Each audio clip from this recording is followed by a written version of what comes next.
সংখ্যা আলিয়া বেগম আলো। এই বইটি পাতা প্রকাশনী থেকে বেরিয়েছে মূল্য 250 টাকা। পাঠ্য কাছারির বিবর্ণ সংখ্যা আবু ওবায়দ বাদলের কাব্যগ্রন্থ নীল বেদনার কাব্য স্বরলিপি পাবলিকেশনসের বই মূল্য 300 টাকা। কাব্যগ্রন্থ স্মৃতিকণা মোহাম্মদ খুরশেদ আলমের লেখা এই বইটি স্বরলিপি পাবলিকেশন থেকে বেরিয়েছে মূল্য 250 টাকা। শেখ আক্তার ওই তীরচিহ্ন বরাবর যেটা পড়বে এটা নাকি সরোবর বেদনার সরোবর স্বরলিপি পাবলিকেশন থেকে বেরিয়েছে মূল্য 250 ও সাদা মানে কি তা কুস্তা নাই আরে কি আইলো বাড়ি ফিরবে কবে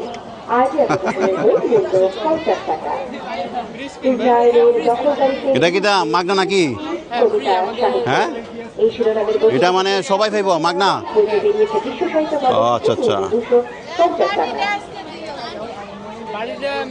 এক নম্বর স্টলে আছে ইফতার পর আইনা দিয়ে আরে ইফতারের পর ওনা তো মানে ইফতার পর চলে আসে 7টার দিকে চলে আসে তার আগে যাইছে এটা তো সাদা দেখা যায় মনে পড়তে কিছু আইছে না নাকি যখন যাব না তখন এনে দিয়ে দিব আমি এটা তো সাদা দেখা যায়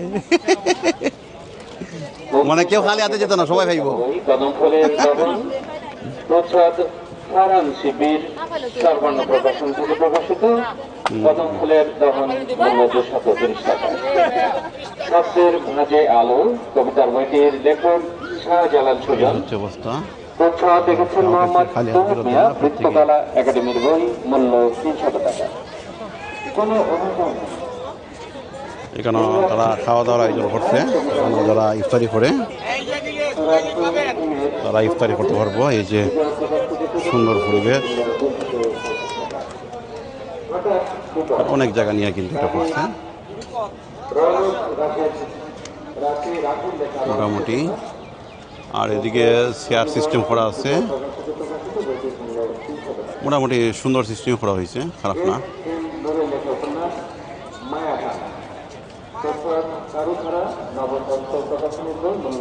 এই হচ্ছে ইফতারের আইটেমগুলো এখানে তারা রেডি করছে এগুলা এখান থেকে নিয়ে তারপর তারা ওই যে টেবিল আছে না টেবিলে বসে বসে খাওয়া যায় আর কি সিস্টেম এটা আর কি এই হচ্ছে অবস্থা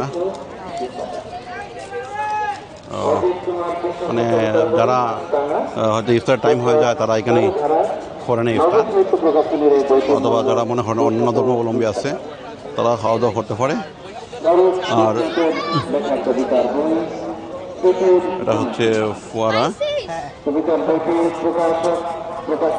আর এই যে লম্বা টাওয়ারটি দেখতেছেন এই লম্বা টাওয়ারটির সামনে কিন্তু আমাদের জাতির পিতা বঙ্গবন্ধু শেখ মুজিবুর রহমান এই জায়গা দিয়ে কিন্তু উনি ভাষণ দিয়েছিলেন ঠিক আছে জাতির পিতা বঙ্গবন্ধু শেখ মুজিবুর রহমান এই জায়গা দিয়ে কিন্তু ভাষণ দিয়েছিলেন 7ই মার্চে আর এই মার্চ মাস এখন চলমান রয়েছে এই জায়গাতেই এই টাওয়ারটার নিচে আর এখানে কিন্তু এটা কিন্তু অনেক জায়গা নিয়ে কিন্তু এই মাঠটা বিশাল এরিয়া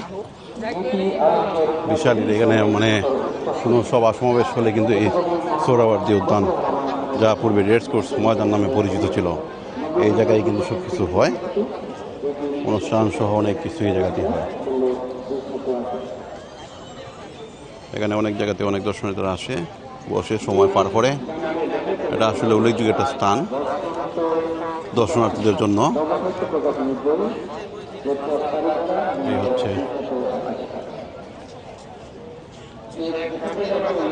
এই হচ্ছে টাওয়ার এই টাওয়ারটা কিন্তু অনেক ইতিহাস ধারণ করে আমরা অনেকে জানি না অথবা যে কোনো কিছু কিন্তু আসলে ইতিহাসগুলা আমাদের মানে জানা দরকার কারণ এবং যারা ছোটো বাচ্চা আছে এবং মানে বাচ্চা কাচ্চাদের নিয়ে আসবেন এবং এই ইতিহাসগুলো জানানোর চেষ্টা করবেন এগুলো কিন্তু আমাদের মানে ইতিহাসের একটা গুরুত্বপূর্ণ অংশ কিন্তু এই রেডস কোর্স ময়দান সুতরাং বাচ্চাদেরকে নিয়ে আসবেন আর মানে যারা ছাত্রছাত্রী আছেন তাদেরকেও নিয়ে আসবেন কারণ তারা ইতিহাসগুলো জানতো এগুলো জানানো প্রয়োজন এই সেই ঐতিহাসিক রেডস কোর্স ময়দান ঠিক আছে এটা কিন্তু স্মৃতিতে ধারণ করে রাখতে হবে 7ই মার্চের যে ঐতিহাসিক ভাষণ এই ময়দানে হয়েছিল এই রেডস কোর্স ময়দানেই সোহরাওয়ার্দী উদ্যানে আজকে এখানেই কিন্তু আজকে বইমেলা হচ্ছে যাই হোক একটা জিনিস শুধু দেখে ভালো লাগলো মানুষ মানে যারা এই ইতিহাস জানতে আগ্রহী এবং বিভিন্ন জিনিস জানা তারাই মূলত এগুলা কিন্তু বেশিরভাগ আসে। আর মূলত মনে করেন হাতে গোনা কয়েকজন আসছে, কারণ তারা আসার প্রয়োজন নাই তো। কারণ এবার কেন বুঝলাম না, অন্যান্য বছরের তুলনায় এবার মানুষ নাই বললেই চলে, এই হচ্ছে অবস্থা। ঠিক আছে, আমি একটু সালামু আলাইকুম। এবার নতুন বই কিছু আসেনি এদিকে? কোনগুলো আবার নতুন বাড়িছে দেখান তো দেখি। আচ্ছা আচ্ছা আচ্ছা আচ্ছা, বরেন্দ্র কন্যা, বুঝছি। ও আচ্ছা আচ্ছা, ওই 2-3টে বাড়িছে, যাই হোক, তারপরে সমস্যা নাই। আর এটা তো বইমেলা যে হওয়ার কথা, তো এবার মানুষ কম, কারণটা কি এটা কিছু জানেননি, বলতে পারবেন?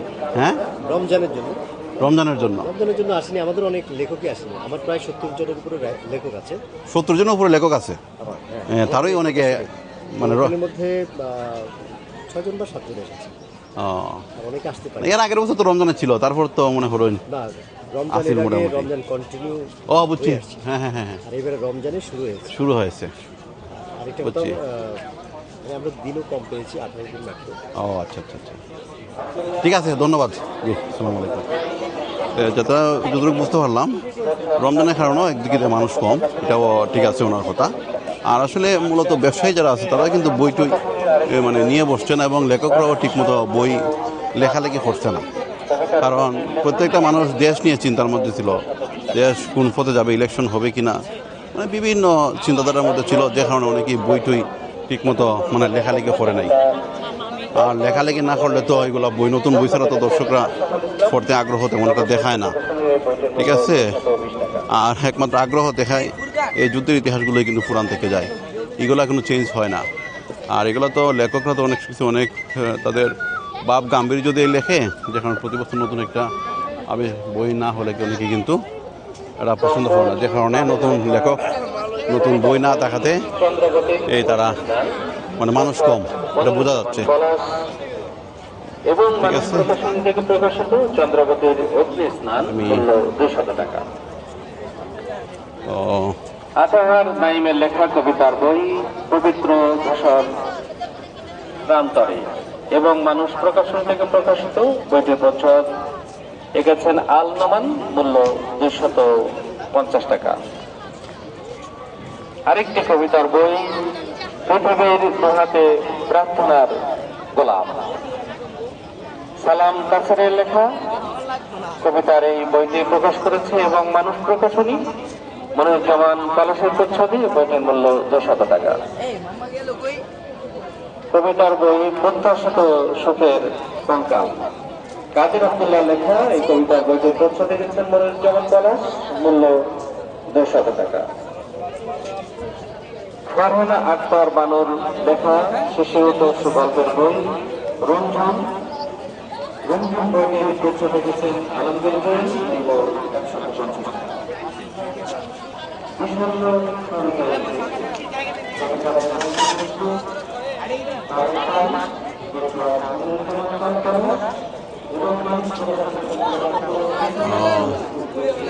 স্টলগুলো মোটামুটি আছে অনেকটা, ওই তবে বইগুলো নাই। এই যে দেখেন না, স্টলগুলো তাহলে কিন্তু বইটই নাই, খুব কম। আর বেশিরভাগ মানুষ ছবি তুলতে ব্যস্ত, ছবি তোলাতেই তারা বেশিরভাগ মানুষ ব্যস্ত, কারণ অন্য কিছুতে তারা তেমন এটা না। এখানে বইটি কেনার জন্য কেউ আসছে না, বেশিরভাগ মানুষই মানে ছবি টবি তোলা নিয়ে ব্যস্ত, তাদের কাজই হচ্ছে ছবি। এই যে দেখেন পরিবার নিয়ে আসছে, ছবি তোলাতেই মানুষ ব্যস্ত, মানে ছবি তোলা নিয়ে ব্যস্ত মানুষ। ঠিক আছে, মানে কেউ, এই হচ্ছে অবস্থা।